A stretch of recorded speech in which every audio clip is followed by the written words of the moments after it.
What's up, guys? Welcome back to the 3 Tenths Up podcast. And as always, I'm joined with Raz, Toms, and Greg. Hello. How are you guys doing today? What's up? Don't ask. Don't ask. We're going to get into it. We're going to figure it out. Where to begin? So, yeah, we got a lot to cover. I think this is going to be more of a reaction video than a recap because this is going to go off the rails in so many different directions. And is that our ignorance of not being structured? Yes, but it's also because this Grand Prix was amazing. You couldn't make this shit up. That's how good this Grand Prix was, you know. Contender for Race of the Year. Already. Yeah. Yeah. And we're like a fourth of the way in the season. So I guess we'll kind of start very briefly with qualifying as Leclerc got pole. So it kind of shook up the grid. Mercedes tended to be kind of nowhere. Hamilton got a tow and really put the car where maybe it wasn't.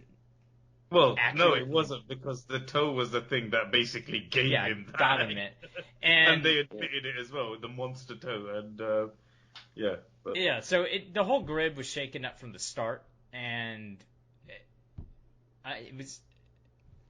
I don't know. Where do you guys want to start? I mean, there's a lot of huge topics that we can go and hit. Well, we could all start from... I would start from quali. I mean, like you said, quali was just all over the shop, right? You had Bottas being sacrificed at the altar of Lewis Hamilton, right? Blatantly sacrificed. It was like, a proper blood sacrifice.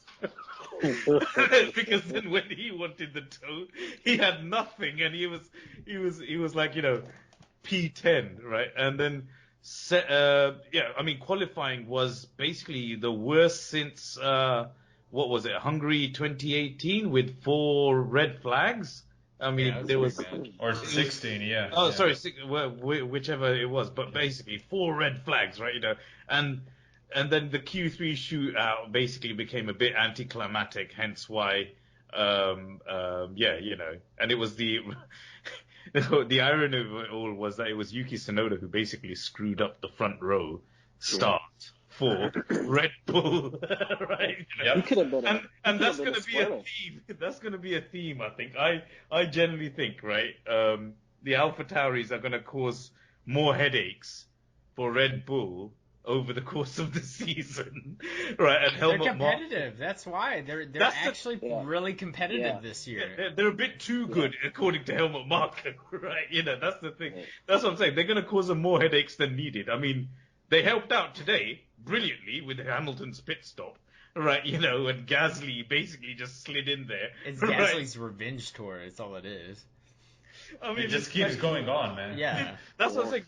This whole dynamic between AlphaTauri and Red Bull is gonna either win them the championship or lose them the championship, because we know Perez is doing a solid job. I mean, clearly, right? But it's gonna be the AlphaTauris. If they're too competitive, Helmut Marko might have to make a few phone calls, right?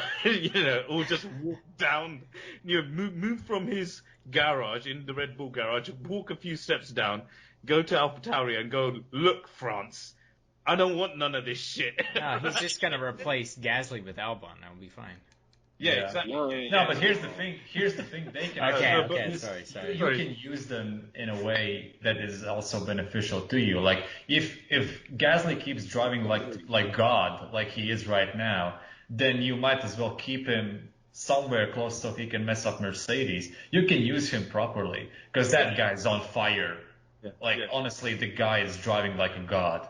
Yeah, I don't know what happened. We're gonna get into it, but like he is driving off the hook, man. This is unbelievable to watch. Yeah. So getting back to how it all started so that was quali, right? AlphaTauri basically cocked it up, right? Hence why Charles sailed on the pole. Yeah, Charles sailed on the pole. Yeah, and then the start was just. Well, I kind of knew Ferrari were going to fade because their long-run pace wasn't as good anyway. So everybody knew.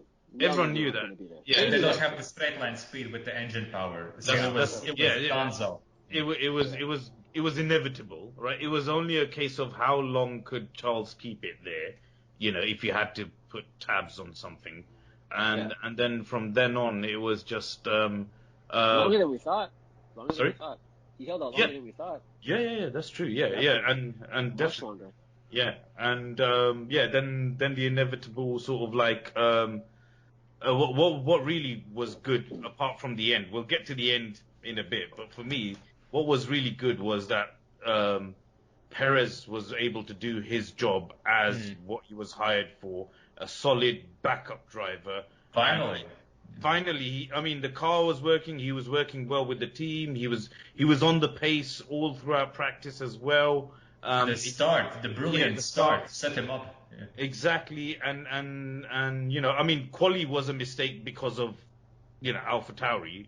Otherwise he shouldn't have started from where he started from anyway, and everyone knew that. But he made up the ground. He got to where he needed to be, stayed there, kept Hamilton at arm's length, and through the middle. Great overcut. Yeah, and the middle sector is basically where the Red Bulls were just on fire. The way it just pulled away, you could actually see them. From Hamilton's onboard, you could just see the gap just start increasing. There's nothing he could do. Yeah, and he kept saying, he was like, I can't do it. And it was like, wow. Coming out of the corners, they were crazy. You can see it from the gaps on the screen. It's 0.8 after the first sector. Yeah. After the second sector, 1.2. Yeah, exactly. And that's the DRS straight, and there's nothing you can do. Exactly, yeah. And then, I mean, it was only on the straight where Hamilton would claw back a bit. And then that's because of the toe. No, and not only that, but also he'd use all of his battery, right? And then he'll be like, oh shit, I've got none left for the. Yeah, by turn 4, he's already over a second again. Yeah, exactly. So Perez was really driving it beautifully. I mean, he was doing his job, and you know what? If Max wouldn't have won, I really wanted, the moral victor in all of this, Perez was, even though he was the actual victor, but as the moral victor as well, top job. Because he also did. Yes, I agree. He worked hard. Yes, if Max couldn't win and he was, for lack of a better word, cheated out of a victory that he had firmly in his hand, Perez, with the way he was able to hold Hamilton behind without any mistakes, no lockups, no anything like that, didn't allow him to come too close. Even on the big ass straight, he didn't ever allow before the straight to be the gap to be like 0.6 where Hamilton could overtake. He was always 0.89 or a second. Something like that. Yeah, it was about 0. The lowest I saw it, over that stint was at the end of the straight. 0.7 or something like that. It never ever got lower than that, and then he'd make it all back up again, and it was just immovable object versus unstoppable force, and to a degree, and until all hell broke loose. But and not only that, he held on to the victory for a few more meters. If it didn't happen, one more lap he would have been out. One more lap. He won that by the skin of his pants. Honestly, it was just wow. Yeah, crazy. But then we get to lap, what was it, 31? 31. And the first failure of the tire happens. And I must say that I was so...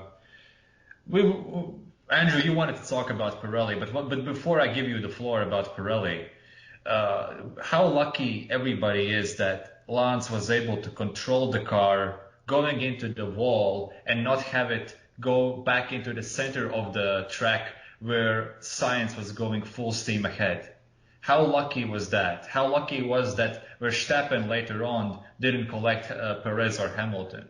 Because we can talk about tire failures and investigations and all of that will take place, but the reality is that this could have been a lethal accident if things worked out differently. So thank God they didn't. Thank God it ended like it did. But Pirelli, for how many freaking times? Silverstone 2013, Silverstone last year. It was before there are incidents like that. How much is this company, this tire provider, is gonna mess up? Andrew, you want to talk about that? Well, I think it's because it's so artificial. It's because they're trying to make a tire that will do certain things on different time frames of the race. They're trying to let it, it's the whole degradation thing, forced degradation, and you can't predict conditions like that. You're not in the lab. You can't predict drivers' inputs. You can't control, how the surface changes from year to year. I mean, there's just so many factors that go into it. And yeah, as you said, they need to do some quality answers, and they need to make sure that they don't. There's pushing the envelope, and then there's this. Because like how you said, if Stroll's accident happened closer to the pit lane, he might not be here. If Max banked left instead of right, he might not be here. And you're looking at a catastrophic accident. You're looking something, worse than Spa in 19 when you had Hubert. And it's just, and I get freak accidents, but that kind of stuff is preventative. And when you're not, when you're pushing the envelope to a point that you're putting people in danger, and then it's like, oh, well, it's a factor in the championship. I get reliability, but this is a safety issue. It is deliberate, because the thing is, this whole thing started since the Canadian Grand Prix of 2010, when Bridgestone, they didn't do it deliberately. It happened like that. And then since then, Pirelli were given a mandate to, make a shit tire, right? And not a racing tire. And then Mark Webber, when he moved to LMP or Le Mans, he basically said, look, the Michelins that we use are race tires. We could push them lap after lap after lap, right, and still come in and change tires. But, anyway, sorry. Yeah, but then why change tires? Bridgestone ran out of their contract or something like that? Yeah, it was a contract agreement. No. I'm saying, if you can make the tire run competitively for the whole race, the whole issue was that they wanted to have tire stops, right? So they wanted to because they took out fuel. Because they wanted to add. Because they stopped. Because they found add to the show. They wanted to add to the show, so they actually asked for them to do this. My question is how far into the race were these tires before they collapsed, and were they past the threshold of the recommendation? No, they weren't. They were totally insane. How far was it? Lance Stroll was on the hard tire. That was on lap 31. He should have easily gone to 41. Yeah. Well, the window was almost all race, wasn't it? Because that's why they were switching. That's why Russell switched on lap 2. Switched off the first lap. He went straight in the pits. I think the window's over 45 laps. Well, there was the little graphic that they showed. No, but here's the thing, Greg. The thing is, the Pirelli give the teams instructions or, let's say, recommendations about, okay, this tire on this track can do this much, that tire this much, etc., right? So they showed the graphic at the beginning of the race. So if it's a one-stop from softs to hards, you can pit from lap 11, which means you can easily do 40 laps at the minimum. And if it was, yeah, go ahead. So if it failed at lap, say, 38, at 38 laps in. No, it failed at 31. Well, 31 it failed. No. I'm saying, let's say it failed at lap 38. Okay, let's say it failed at lap 40. Okay. Would it have failed in the exact same way? No. No. He wouldn't have had any grip. He would have just been skidding around all over the place. So the issue is the catastrophic failure of it. Yeah, it's a structural failure. It's a structural failure. Yeah. And that's the thing. And the other thing, no, it's not even that, because I'll tell you, as a scrutineer, I love it when Raz starts his argument as a scrutineer. No. He needs to have. We need to have a board. Yeah. I'll change it. The Razisms. No, I'm saying this because I've literally got experience of this shit, right? I've seen it firsthand as a scrutineer, right? We get briefed, right? That this year, first of all, Pirelli are allocating all the tires anyway. The teams aren't choosing their tires. Yes. Okay, in terms of we'll have 3 softs, 10 mediums, and 2 hards. That kind of thing. No, this year, because of COVID and bollocks and all that stuff, and because it's a carryover season, Pirelli are just saying, right, we're gonna have 13. Everyone's gonna get 13 tires, and these are the sets, and they divide them up. The only thing that the teams cannot do, and I first thought this as well, is run the tires slightly under pressure, because by running them slightly under pressure, it gives you a bit more grip, right? So, but the thing is, there's minimum pressures. I first thought it could be because the ambient temperature had changed that much. Because when you fill them up, you have to make sure that it's not, it's of the ambient temperature. We get told at the start of the race, as like, right, okay, ambient temperature is this, tire pressure has to be that. Okay, if the ambient temperature significantly drops, it does have an effect on the overall tire, pressure status, because ambient temperature, if it rises too much, then the tires get overinflated, essentially. So it's to do, I first thought it was that, but this was just the fact that it happened again to Max, right, on a complete different car, right, that made me feel, hang on, this is nothing. It doesn't look like the teams tried to bend the rules a bit, because Raz, here's the thing also, just to follow up on that point. Remember that they showed that they played the team radio. The Red Bull guy said we had no indication whatsoever before. Yeah, because the thing is, Red Bull have a history of running slightly lower than, it's like, say the minimum pressure range is, 23 psi or whatever it is, right?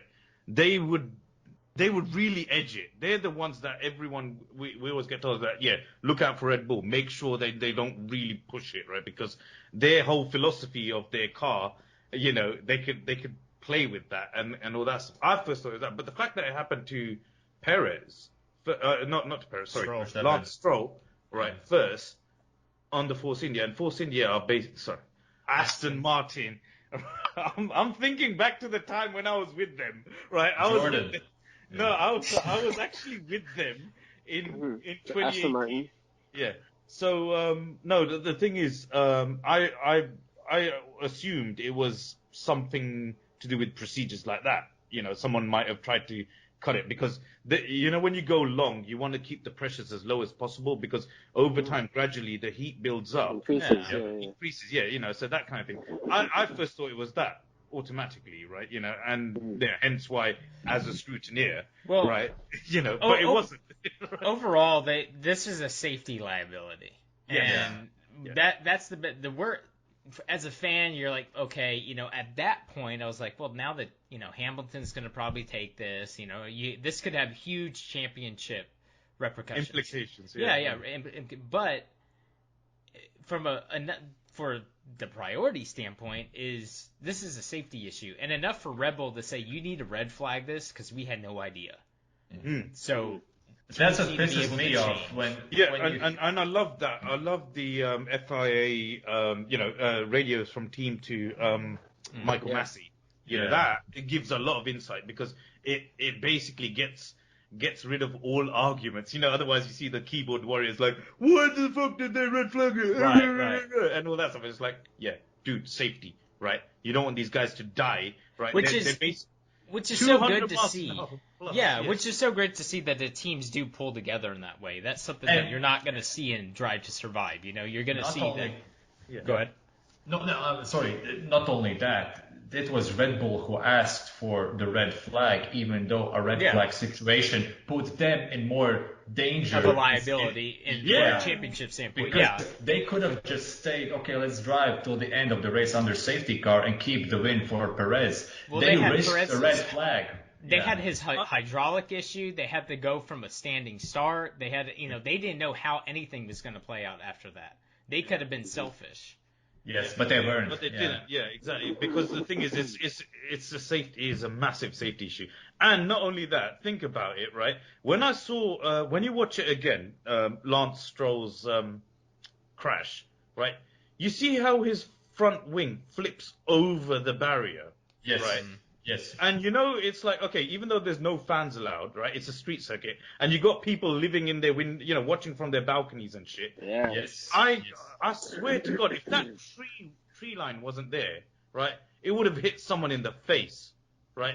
It was properly dangerous. Oh, even on a normal circuit, there could be marshals right on the other side. Well, they had the thing in Spa in 98 when they had that huge crash. Yeah. Like there's that kind of stuff can happen. And look, you're going racing. This is kind of like you're playing with fire the entire time. Yeah, motorsport is dangerous. Exactly, and it's dangerous for the drivers, dangerous for the marshals, dangerous for teams, fans, whatever. But we have to sign a fucking waiver, right? Saying, and even when you buy a ticket, right? When you can go back, waiver. On the back of the ticket, it always says, please respect, all safety regulations. Motorsports is inherently dangerous, and we will not. The FO is essentially Formula One management saying we do not hold you liable. We can't be held liable for if you get hit in the face. But the problem is that tire structural failings are something that, okay, I'm not a tire engineer, but it seems more of a controlled environment instead of a race where shit can happen. Yes. Like if it's up to Pirelli to, and I'm not saying that they aren't doing a good enough job. I'm sure that they are just as shocked and just as pissed off as everybody else is, because it's their company, it's their name, and I hope that they get on top of this. But it's like all the rest of the it's something that cannot happen. You know what I'm saying? It's so dangerous. Okay. Yeah. Well, we'll move on from that because I don't want to spend too much time doing it.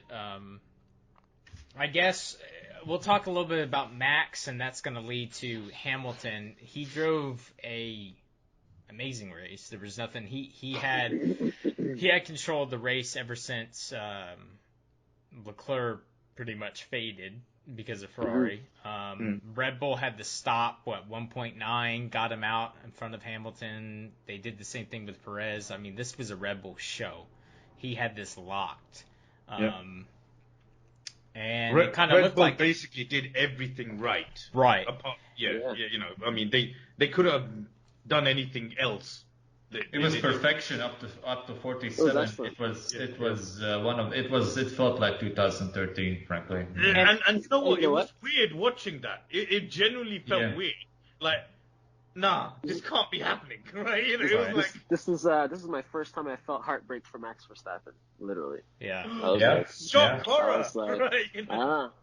It sucked because I thought it was over. No, I thought he had it locked. I thought it was done. It was over. He was gonna mess up with 3 laps. Like, 4 laps to go. And that's the thing.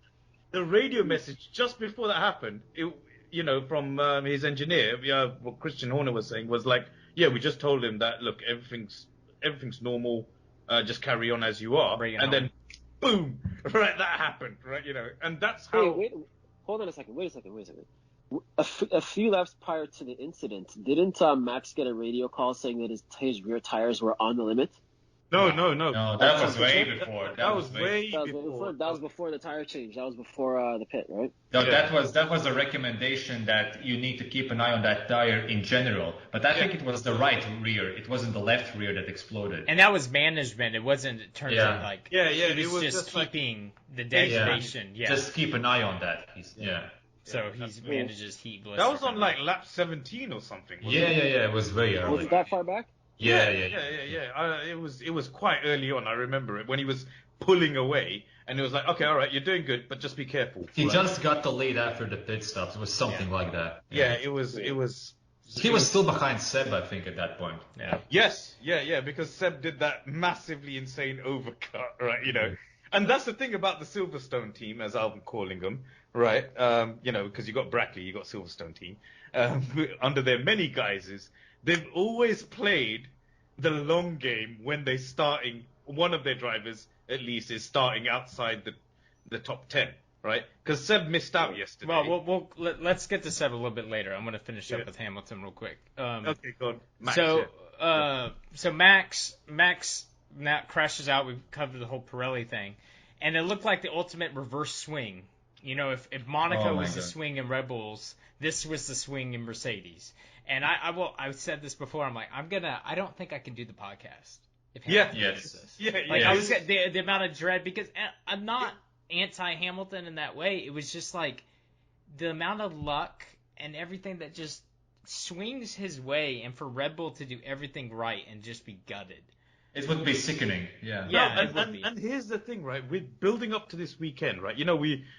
Hamilton had, Mercedes in general had a pretty, weekend, right? Considering where they were in everywhere. Just before the race, I'm chatting to my mates on WhatsApp and everything, and we're just like saying, we still don't believe, something is going to happen where Hamilton is somehow, until he actually doesn't finish in the points, we're not going to believe that this title challenge He's just is on. always going to pull something out of his hat. Somehow, it's a Hamilton thing. Somehow he's going to Hamilton the thing, and it's going to happen.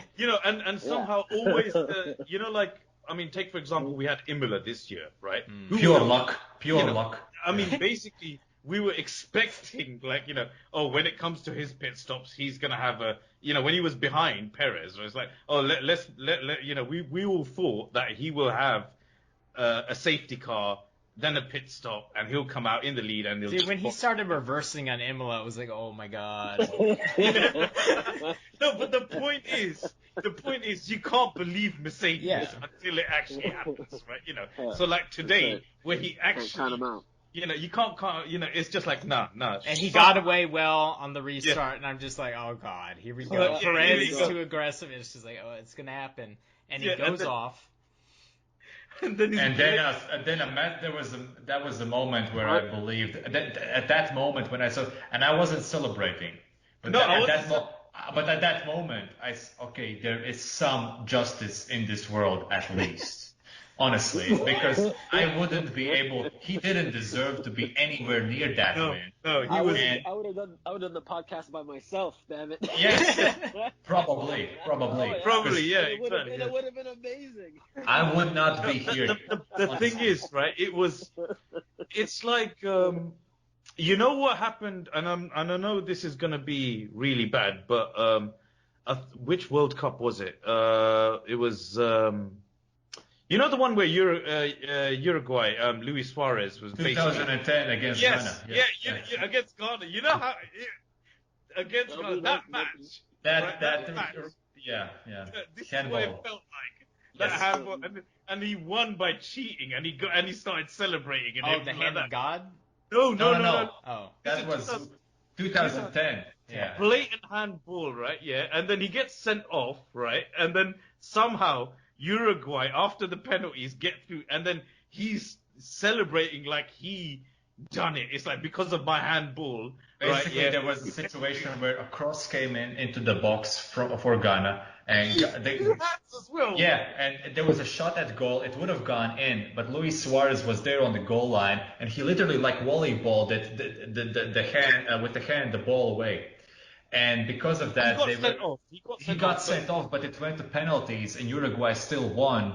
But they would have lost if that ball would have gone into the net, and it would have gone into the net had it not been for the handball. It was just an obvious cheating, but they ended up winning, and he was celebrating it as it was a legitimate win, as if it was. Exactly. So the thing is, this is the thing I was getting back to. That's the analogy, right? Yes, so I get that. If Hamilton would have won, it would have felt like Uruguay winning against Ghana on that particular night, right? Yep. It's like we were cheated out of it, right? But nothing against Hamilton for winning, but it's like this particular in the manner, to win in that way, it would have been like, nah, this is wrong. Right. He shouldn't have been anywhere near the podium. For him to come anywhere near the podium, I think it would be neglectful of us to not recognize. No, I disagree with that. Because he should have been No, I'm sorry. As much as you're a Hamilton fanboy, he just had that monster.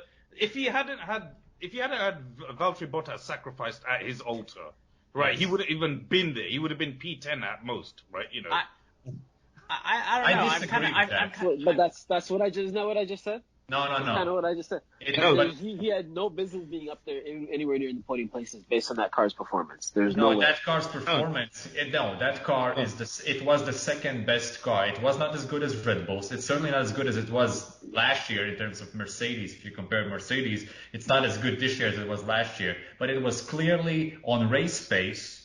It was clearly the second best car. And him ending up in P3 without Verstappen's crash would have been a pretty logical result.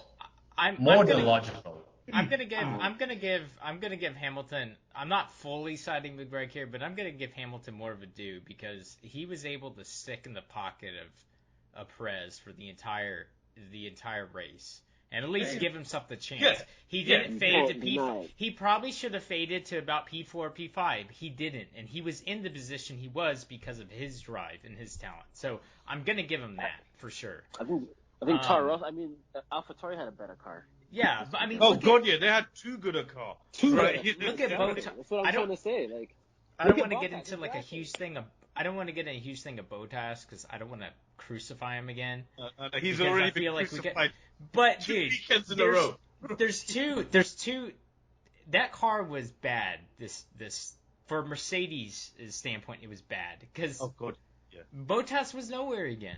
Absolutely, completely just rolled over the entire race. So I'm gonna give. But since when is Bottas a benchmark to measure a car's competitiveness? Oh my God, Since when? Oh my God! Here we go. No, but seriously, can somebody answer that question? Okay, but look, he did make a bad choice at the setup. I'm hearing that he made a ill-advised decision on his rear wing. It was He bigger, did? thicker, or No, whatever. Yeah.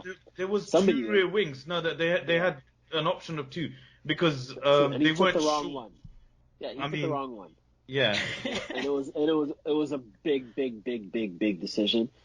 So that, notwithstanding that alone, I mean, let's be honest, man. Their car was outclassed this weekend. It was outclassed by at No, least I'm not 5 saying. other No, cars. listen. Like, I'm not come on. saying that they. I mean, had a Ferrari car. did a Should have better been job than he what does that say? Ferrari did better.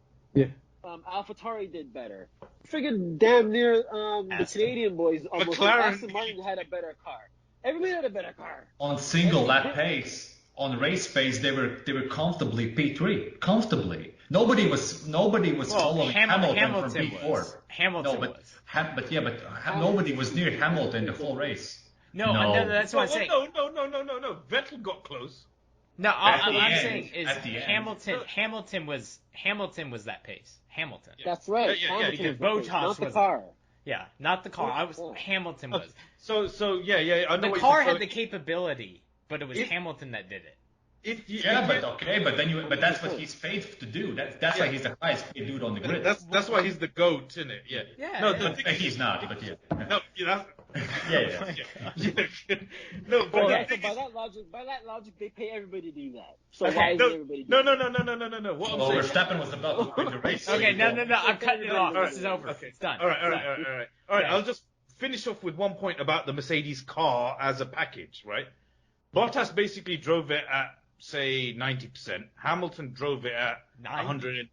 Yeah, no. 130? 120%, I was going to say, right? Because that's what he did. What'd right? you say 100 and he drove it at 60?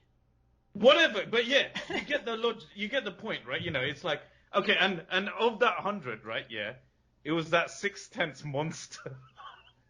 6/10 that he got in the slipstream. That's what it was. Yeah, all right, let's move it on from that. On to some slightly better news, especially for one of us. Oh, you want to talk about the lockup with the turn one? We'll get into. I cut you off before. Okay, so Vettel, Aston, Stroll, they looked like they had pace. So Stroll looked like he was going to be in and around the top 5. I will give him that. I know Greg was saying that before we started recording. I will give him 5, that. 6. Yeah. Aston had pace, and they look like a completely different team than they did in the first few races. And Vettel he's been fantastic the last 2 races. He's coming back around, it seems like. It's a shot in the dark of why. The car is definitely better. His confidence seems like it's being rejuvenated. His mood seems good. I think he's an emotional guy. He kind of reminds me of like Rosberg was kind of like this. You need to have stuff kind of going in a general direction. No, not only that, but Ferrari, their whole operation was shit. Oh, you know, yeah. let's be So, honest, because he was good at Red Bull. Everything worked at Red Bull. It was just, And he was good at the few years of Ferrari. And Greg and I will admit, and I'm more of a Mark Webber fan, so that's probably why I have some bias. That's where the saltiness comes from. Yeah. I'm okay, all right, yeah. But That's where mine comes from too. But no, it doesn't. Right? he had a great race today. Oh Yeah, he did. he drove like within Not only that, but also, I don't know if you picked up on commentary with Crofty, because I actually watched the clip the other day.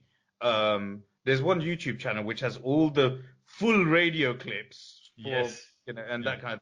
See what Crofty said about, Vettel working with his engineers, being able to work with his engineers. At Ferrari, he was always having an argument with his race engineers when he would have to tell them, hey guys, why don't we do this? Yes. And then they'll have a fucking committee meeting about it, and then they'll do something that they're not supposed to do. Hence why Vettel was not gelling well. But Dude, how many times did he not listen to the team and went his own way and got a better position as a result of that? Yeah. yeah, exactly. So the thing is that whole and plus, with this year with Perez and Vettel, they both pretty much had zero testing like everyone else. But they all both Perez and Vettel said let's get to race 5, then judge us. Right? We're at race 6 now.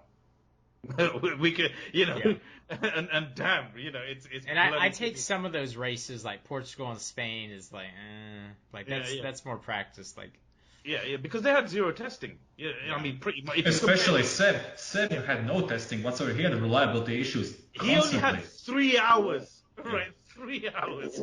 So. No, but I'm so happy for him because listen, he deserved the amount of shit he went through with Ferrari. Oh, and all the Spinala memes. Look, absolutely, some of it was his own doing. Some of it were his own mistakes. I've never denied that whatsoever, and I'm not going to deny it now. But it wasn't all his fault whatsoever. And I think Ferrari still being in the back and not competing for a championship still tells you where the problems lie within that organization. With regards to Seb, he's in, like Raz said, in a more comfortable environment, in an environment where there's all in all a little bit less pressure, but there is still pressure because they are a factory Aston Martin team. They have huge investments, they have huge expectations. They've got a big name now, innit? Exactly. They brought Seb in to deliver these kind of results, precisely these kind of results. And the guy did a phenomenal job. And I think the key was his first stint, how he was able to stay on those softs for 17, 18 laps with good pace. He was he was like 3/10 down only on Hamilton's time. How the fuck is that even possible? And then he nails the strategy. And I'm so happy for him. Because he deserves it. He deserves these good moments. And I agree with Andrew. I think Seb is one of those guys who, when he has a shit race, it will affect him for the next 3 races. When he has a phenomenal race, he will be flying high for the next 3, 4, 5 races. And if he keeps this streak going, he doesn't have to finish on the podium. But if he gets like P5, P7, P6 in the next 3 races... He's a momentum guy. And he will build off of it. And you can see the smile on his face. I saw the after-race show that they had on Formula One's YouTube channel. He was giving an interview. Everybody in that fucking crowd is chanting his name. People love him. He sees that. I think he will only elevate from this moment. Right. And that's good for Aston Martin because they need to get that P5 in the championship. Because AlphaTauris are no joke. So. Yeah, Greg, Raz has the background. We have the bet going. I want your thoughts. I'm just gonna add in while he talks. Because I can't see anybody's background. I can't see nothing right now. He has to choose the trophy and the champagne. I know there's something going on because I can't see anything. That's obvious. But just wait until this is uploaded. I can only imagine. I might as well blank my screen from now and just keep this audio. But I think the thing with Sebastian is it's very easy to go back and say, well, this is the reason why that happened. This is the reason why that happened. No, the reason why that happened is that everybody was just fucking up, and he was heavily handed in those errors in his past. The last couple races, actually, he's been doing very, very well. Even the ones this year where he may not have finished or had incidents, he still drove very, very well. Drove very solid races all year. Yes, exactly. All year. All year has been very solid. Except for that first race when he crashed into Ocon. Yeah. That misjudgment, that's what it was, I mean, it was business as usual. Right? Spinala, right? Business as usual. It was business as usual, right? Is what it is. No surprise. Nobody was surprised. Let's put it that way. This race, actually last race was really good as well. His last couple races have been very, very strong. This race, he aced it. He was phenomenal on the tires. He was very stable. Kept was his just nose quick, clean. kept his nose clean, man. He just kept himself out of trouble, and he goes, well, shit, if I don't crash, I could, shit. The only, If I don't the only, crash, I the only might sort, podium. yeah. If I don't crash, I might actually. I No, might, the only thing he really needs to work on, and this is me talking as an fanboy, right? In quotes, not that I am, but because we got this little bet and everything I going. love The us only giving advice to F1 drivers that have been in for a decade. the only, yeah, all right, and I'm not speaking as a script. This is all opinion based. This is our. This is all the only thing I would say he really could polish up. I mean, race pace, brilliant. Working, consistently. Qualifying, he could read if he could get the car hooked up in quali better, consistently. I think. He did brilliantly in Monaco. He just snuck in. I think. Right? I think that has to do with Aston trying to figure out. That's the team's responsibility. That's a team thing. That's a team thing. That's not. He can't. I think the pace will be there. I think the pace will start to be there as the season progresses. Yeah, and for both of them. What I meant to say is that's the only real thing that they really need to work on, because we know their race pace is brilliant. Aston, right? They're consistent and all that stuff. If he could starting further up the grid, he'll have more chances. If they can consistently be in Q3, whether it be mid or further back, starting from anywhere from P6 to P8, they could walk into these. They can do what Sierra Force India has done for years and sneak that off podium. Yeah, exactly. So wait a minute, hold on. Where did they qualify? Did they qualify? P11. P11. And P11 because of the red flag, wasn't it? Or Yes. And I think it was P9, right? No, Stroll was Stroll was like Stroll crashed. Stroll was crashed. 19. Yeah. Damn. He was back Yeah. So maybe one of the reasons why they were able to ace the strategy is because they had the tire choice. No, but he still started on the softs. He didn't start on the hard tire because Stroll started on the hard tire, which is the counter strategy, and P11 basically means you got the free tire choice, but he still went ahead with the softs. So I don't think so. It was more of and the thing is, Seb did admit yesterday that he made a mistake on his banker lap in Q2. Okay, where he went off. He locked up into turn 15. But he didn't go off, but he lost like 4/10 there. He was up, and he lost 4/10 there, hence why he didn't make it. That's why he was so angry. And he missed by 200 of a second. Yeah, that's why he was so angry, because he was like 4/10 up or something like that. He was going to easily cruise it into Q3, but because of his mistake, that's what I'm saying about the quali needs a bit more work without sounding too much of a, I think it will come. I think it will come as the season progresses. It is still extremely early. F1 is absolutely determined to have 23 races, which I don't understand why. People, so I don't get it either. You do understand why. But Cash is king. Cash is king. Yeah. Hashtag blessed.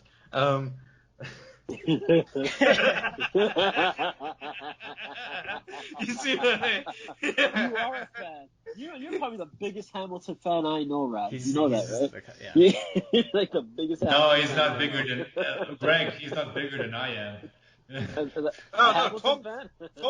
Tom's literally has an altar of Lewis Hamilton. Yes.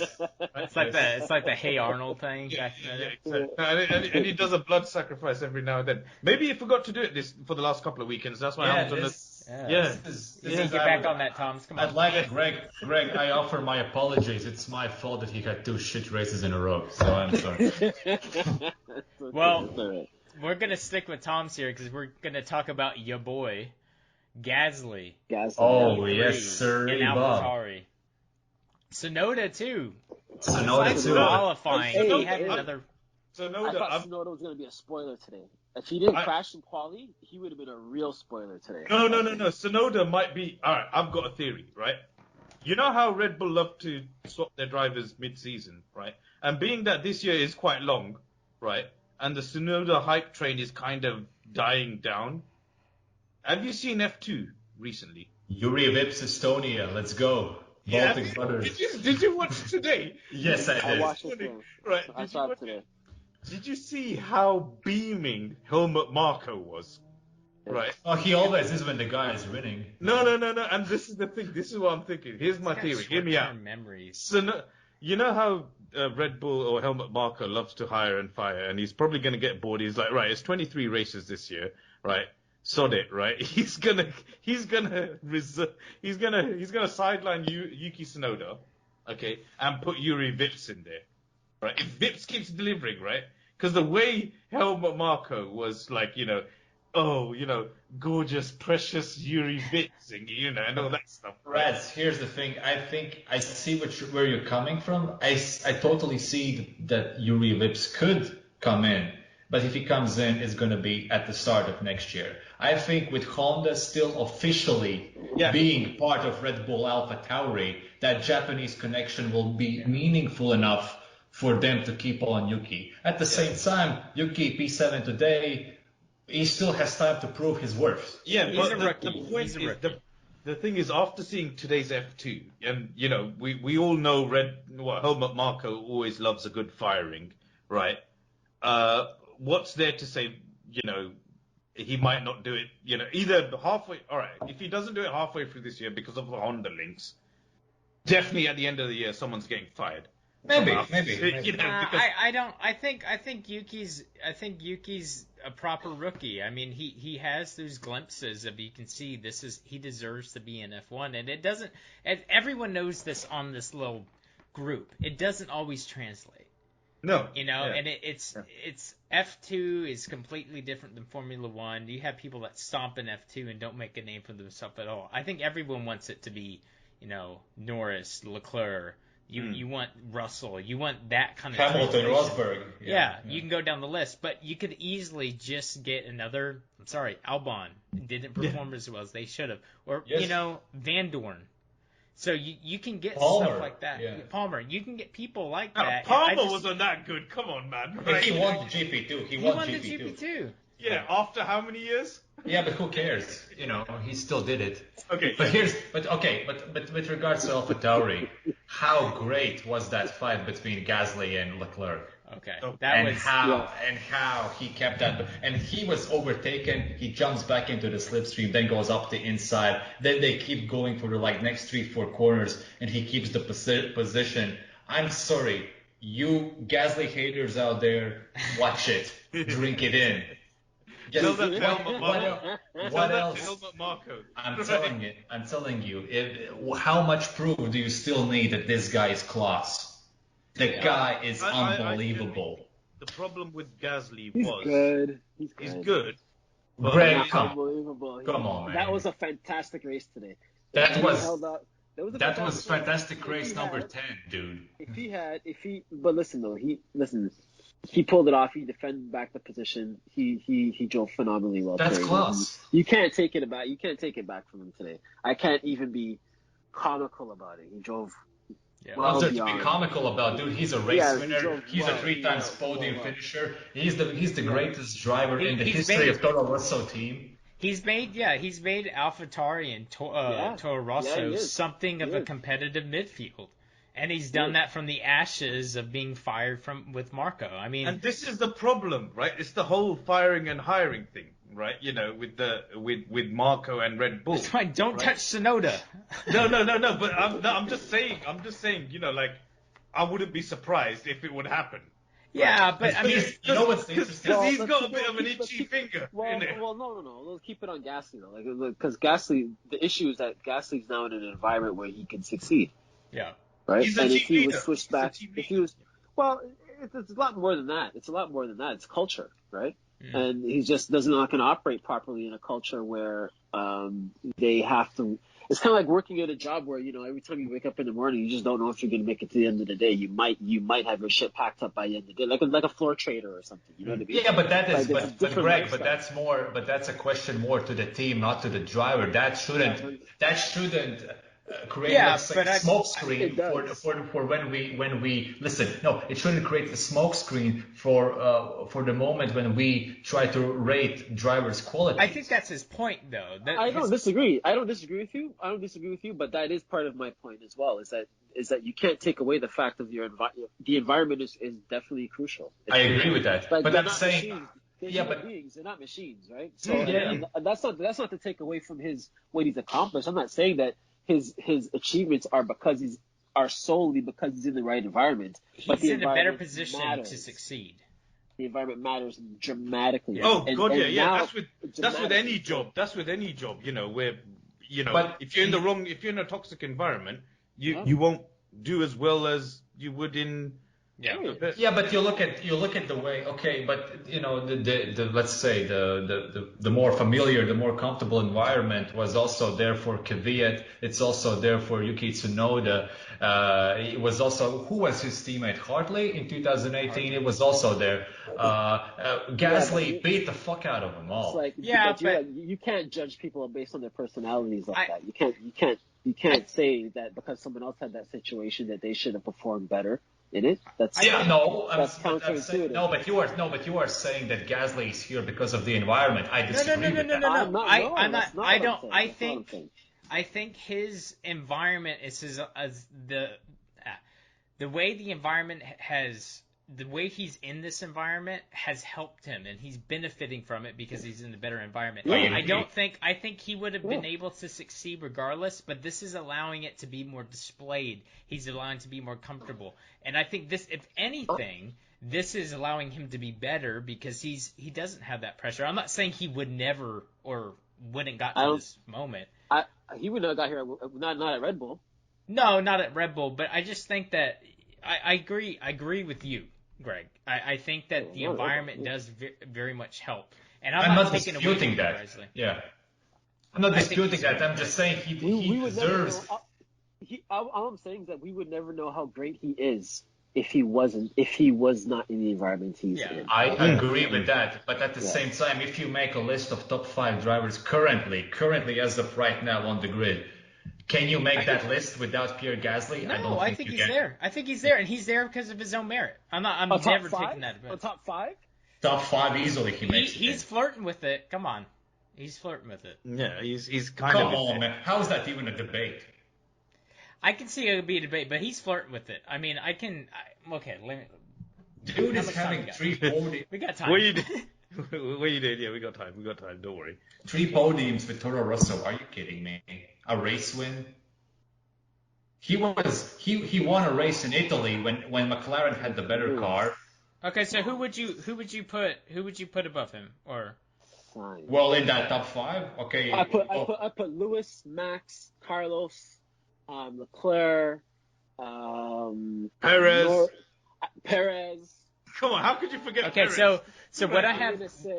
I'm gonna say Vettel. I'm gonna say Lance Stroll. Vettel. I'm gonna say. See, this is why you can't have proper debates with these guys. No. I'm really. Real talk though. Seriously, I think I'm debating whether he's better than Lando. Yeah, that's the thing is, like, I have mine You know here. what I'm saying? Real quick on the dot: Hamilton, Max, Perez, Norris, Leclerc, and Gasly. Like, that's 6. I'm not putting him in any order, but he's flirting with that top 5 right there. If you say he's better than Leclerc, you say he's better than Norris right now, I'm not going to argue.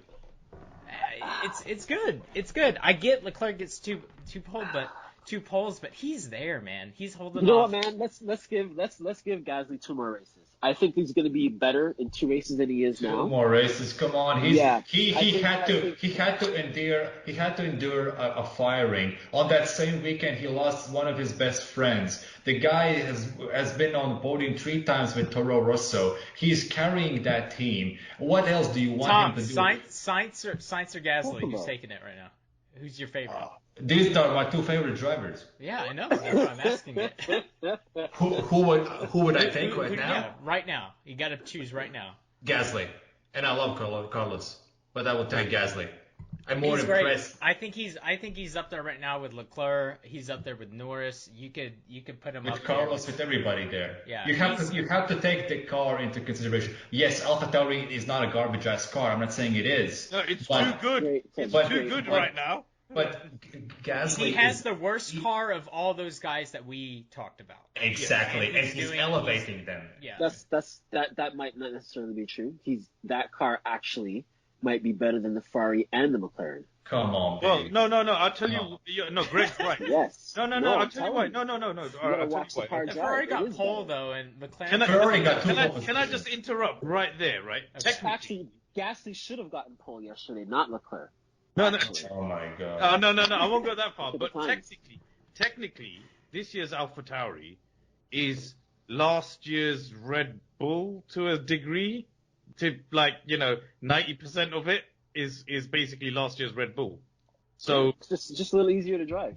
just a bit more easier to A drive. little more So that's balance. A little yeah. more balance, a little easier to drive. Apart from the a little front more end. subtle in the corners. A little more subtle in the corners. apart from And the that's front all end, that Pierre needs. yeah, It's exactly. definitely the best car that they have in the past 5 years. I'm telling you, it's Oh, a real yeah, solid car. easy. If you This guys car go is- look back at quality, guys go look back at quality just before Sonoda shunted it into the walls.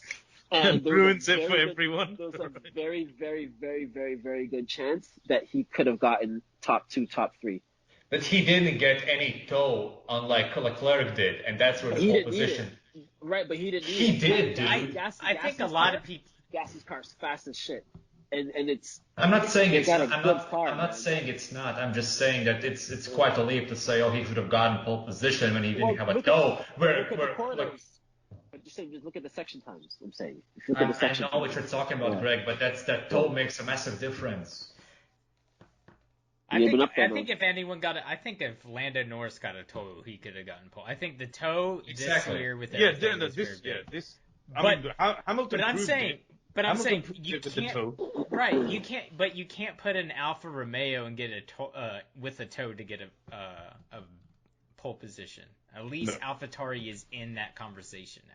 Yeah. Yeah, but then you could say that, okay, so would Senna have won the championship if he wasn't in '88 in that McLaren? You can always make that conversation about the cars. Yeah, but this is a lot less degree. This is one thing where it's proven that like you just said, the toe is ridiculous. This Yes. is yeah, Mercedes themselves said how ridiculous it was. They called it, and I quote, "monster toe," right? So, Which was worth so I have a 6 question. Okay. So if the toe is so ridiculous, okay? Yeah. And it's Yeah, worth only at this 610, track. Only at this track. yeah, that's only Okay. Then how come nobody could pass? How come Because- nobody Well, could pass? Hamilton overtook Charles. Hold on. Hamilton How overtook his come, how come it takes them to the second that second straight, that second DRS zone straight for them to pass? Well, no, that's not the case. They did it. No, on That's the first of all. No, look. No, First no, of no, all, when did first that- of all, Yeah. qualifying, you are a lot lower on fuel. First of all, let's talk about that. Yeah. You are on completely fresh tires. And you're What are we managing, arguing? not managing rubber or anything like that, and What- you're what not are running we- to a pace. And What are we arguing about right now? Like, I have no idea what we're arguing about. I don't know as well. I I mean, don't know. Okay, No, so- Greg Greg asked the just question. loves to have an argument. We're validating Gasly's ability to be where he's at, really, and I think he needs to be there. He's in the conversation. There's no doubt he's in the conversation. I Okay. don't think he's better than Leclerc. I don't think he's better than I don't think It's he's where top we 5, think Gasly is but at this point. okay, if you had to, all right, if you had to That's what I'm saying. put in between, Leclerc, Norris, Russell, right? Let's just, for argument's sake, right? Because Russell's out driving that Williams, right? You Let's can not make the forget, argument, and I would say yes. where would you put Gasly with Dude, regards you to Right could say- up there with them. If you could say he's better than all those, and you can make a solid argument, and I won't fight it too much. You can say he's last of all them, and I'm not going to make an argument too much. I think he's in the conversation, and that's what is great. Yes. That's I- it. I He's agree. in the conversation for a top 5 driver in this season right now, which is My point is top that maybe seven, I'm top too seven. emotional because I'm biased because he is one of my this favorite is drivers. this is your Leclerc. No, This yeah, is but I'm just saying It is. I just It feel is. like he's not getting enough credit. He's starting to get enough credit. Yeah. He's still not. underrated. He is massively. Yeah. Okay, this is your Leclerc bit. I was all Yes. Leclerc stand. This is your Gasly stand. It's fine. It's fine. All right. You Can know. I move This is away my from that? revenge. Can On I that bombshell, I'm out. can I talk about Last thing. an elephant in a black Mercedes? What, Bottas? Yeah. Okay, we'll end on Bottas. What's Sorry. to talk about? No. Exactly. What's there to talk about? Exactly. No. That's the thing. The thing is, there's- where did Greg go? Where's Greg? Greg. I have my timer's gone off, and Okay. life is about to take over, gentlemen. You Okay. gonna hop off? I have to, sir. I have to. Okay. It's All been right, an we'll finish absolute this. pleasure. Two words on Bottas. 2 words on Bottas. 2 words on Bottas. There's literally nothing to talk about. I think he's in trouble. I think he's in a lot of trouble, and I think he knows it. And I think he's just disheartened. I think he's upset. And if he doesn't find that thing, I don't know, man. I got no. How long do you give him, essentially?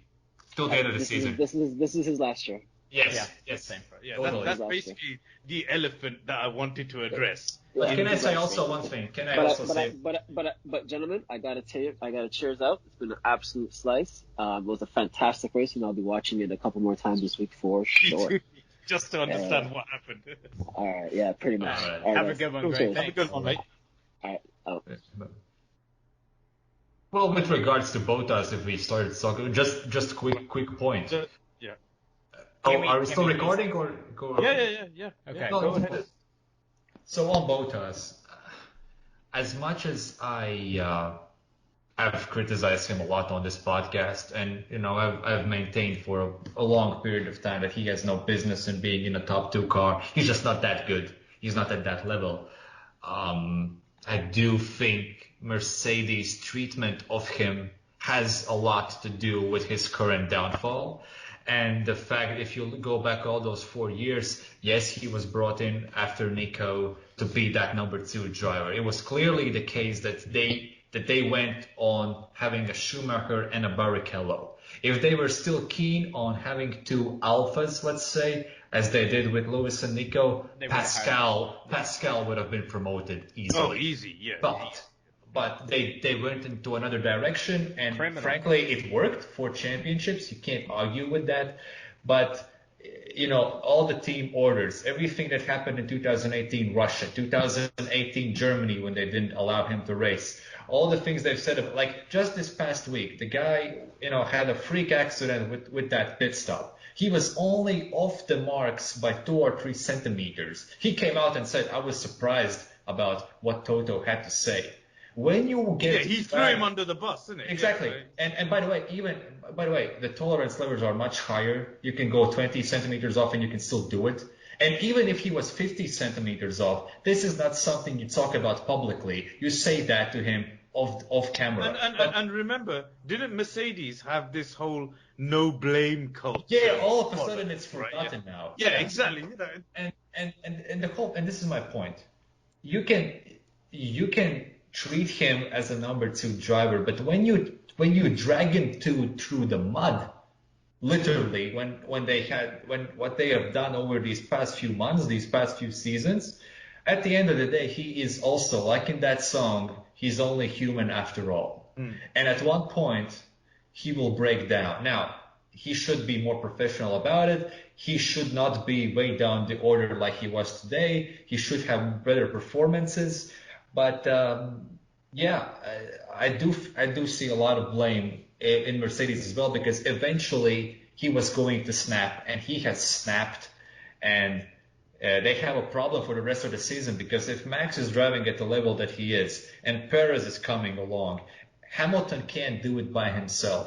So they're going to lose this championship based on that. They have a lot of other factors to worry about this year too. I mean, yes, you can already see by this season that the car is a lot more unpredictable at circuits. I mean, you would never thought they're going to be down the order like this and kind of struggling for pace at Baku when they have a Mercedes power unit. You have McLaren, AlphaTauri, Aston Martin, Ferrari, all coming in for these off podiums. So when you have a bad day, they will pick up the pieces and they are going to make you pay. Red Bull looks as good as they did since early 2010s. Max is on form. Perez is proven. Look, you're playing with fire right now, and you need cohesion. You need people to stick together. You need a good team environment, and the way Mercedes has handled this, more importantly, the way Toto has handled this, I don't think Bottas has been up to the task. It's kind of been proven after 2 years there, he kind of was going to not be a Nico Rosberg-esque kind of competitor. He wasn't going to be able to get those kind of race wins. He wasn't needed to. But No, he just needed to be there. yeah, and he that's needed to it. be there, and now that's cracking, and you're throwing him under the bus. And then today, like, so Toto didn't throw him under the bus today, but he just said the car was bad. I'm like, the car was not up to your standards, but it wasn't bad. And so for him to just kind of flip flop all the time, it just seems like he's being very Christian Horner-esque when your whole culture was supposed to be about teamwork and inclusion. No blame and all no that. blame, and we're above the rest, and we win together, lose together. Lose this together. this whole culture, all these strict titles, everyone's an important piece, and then to go and say like, oh, you're that off, like Stroll absolutely catapulted his his pit stop dude a few years ago, and they got the pit stop done in like what 3.5 seconds. So I'm like, you're gonna be a centimeter off. Like that was a freak accident with the heating. Yeah. So to put that on him is just like, look, it's a freak accident. It's bad luck. Bottas, he tried to do what he did. Could stuff have been done better? Of course. But we're going to move on, and we're going to go to Azerbaijan, and we're going to have a good race together. Yeah. That should have been the statement, not he was to blame because of a well-done... And Andrew, even if he was, like I said, even if he was 70 centimeters, let's say, off the markings of the stopping spot, you still don't say that publicly. Exactly. The teams practice this stuff day in, day out, and not only that, when you're in the actual grid box and everything like that, when I'm scrutineering, okay, I see Speaking them. As a scrutineer. Yeah, obviously, right? I mean, they 2 times. Yeah, I'm gonna get it in so many times, right? We're gonna take shots at this point. Exactly, right? No, but honestly, right? You see the markings. They've got like dead center. They mark it out from the Thursday and all that stuff, and they practice long and short as well. So you see the drivers. All it is literally about this much. Yeah. What's that? About 30 centimeters? 30, 40, yes. Yeah, yes. 30, 40 centimeters you could be out by, right? Because that's where their markings are. Okay, they go about 30 centimeters this way, 30 centimeters that way. That's essentially just me turning left and right just a bit, which is a split second, right? Trust me, they train for that. Bottas being thrown under the bus like that by Wolf was just uncalled for because they all train. This is just unprofessional. Yeah, I just think it's literally throwing toys out of the pram and all that stuff just because things aren't going your way. Hello, you said you wanted competition. Guess what? You've got competition. Now suck it up and deal with it, right? Yeah, this is the point that I was making on the previous podcast. And you mentioned this already about this culture of blaming the problem, not the people. I told you last podcast. Let's see how it actually works out when you're actually, because it's very easy to keep it up when you're winning. When you're 19 winning races, when you're winning 19 out of 21 and you have 2 shit races. Yeah. Let's see when you're actually under pressure how you act. This is how they act under pressure. Yeah, and here's the other thing. Anthony Davidson, he's the simulator driver. He mentioned it in commentary the other day when Mercedes' problem is when they have a bad weekend, they have really bad. Yeah. They don't know how to recover because they've had such a big luxury of like, oh, we've had no competition, but we're still afraid of we still want competition, right? Yeah. Because they've never been challenged, they got away with murder in terms of mistakes and like. They were with such an advantage, especially in 2014 when they had that massive advantage, as Paddy Lowe alluded to recently, as to like with the whole we'll keep the engine as low as possible just in case we get caught out and all that stuff. They were so far ahead, and now that the rest of them have actually Red Bull have not just caught up as a team but as drivers as well, they've caught up. Mercedes are literally got nowhere to hide now for their mistakes, and not only Red Bull, but also, like I said, the other teams are just waiting there, licking their lips for any cock up from Mercedes, and everyone's going to pounce in there for these odd podiums. And we really need to see how Mercedes will fare for the rest of the season. And I think if they really do come undone, because they're no blame culture and all that stuff and blah blah. The team is gonna fall apart. Great empires always fall from within. Yeah, within. Yeah, they're gonna crumble, right? I mean, they're gonna crumble. this could be the catalyst. This could be the downturn. I mean, you never know. The downfall. Yeah, you never know, but this could be where it starts. And I okay, let's mark it in history then. Okay, Azerbaijan. The 6th of June. The downfall, and then they need to be better. You just need to be better. If you're gonna have that level of excellence, you need to be able to take an L. I think that's sport. And I'm not the biggest fan of Bottas. I would have loved Pascal to be there. I don't think he's up to the caliber. Ocon should have been there, remember? Ocon, Pascal, Russell. I mean, there's all these different what ifs, but you don't do that to a driver. I mean, look what they did to Seb and everything. And it's not a good environment. You're creating a toxic environment for your number one driver. Because of that, you're creating it for Hamilton as well. Hamilton is going to be left like Verstappen now, fighting 2 against 1. Yeah. Right, and they're gonna start. He's gonna be on the other foot. Yeah, they're gonna start expecting Hamilton to. Look, he can pull anything out of his hat. That guy is phenomenal. But they're going to start to expect Hamilton to do things that are not possible. Yes. Because of the culture and what they've done to Bottas and stuff, and that is going to be an issue. I don't know. Are we being overly dramatic about it? I think a bit. No. I think a bit, but look, I think the possibility is different. Watch this space. It's definitely there. I mean, you can say in 5 races that this is we're not being over dramatic. Okay, so we got France next. We got 2 Austria Grand Prix. Then we Silverstone. got And then what? I don't know. Then Hungary. Then oh God, I don't know what. Yeah, then Hungary. What's the next one? That's all. All right, France. France. Oh my God. Crash. Oh God.